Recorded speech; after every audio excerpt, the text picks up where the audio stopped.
Pasik na nga ning Department of Education ng school-based mental health at anti-bullying support.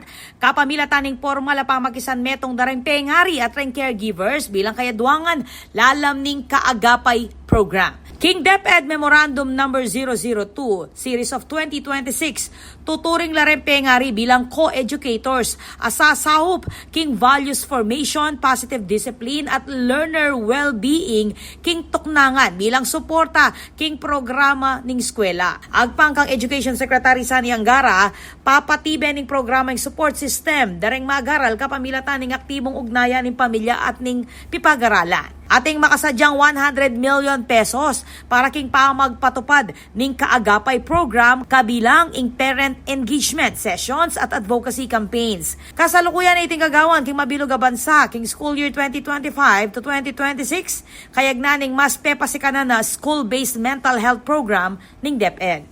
Ako po, Patricia Mamangon para king News Force, Pampanga. Balitang tutuking Balen, susuyo.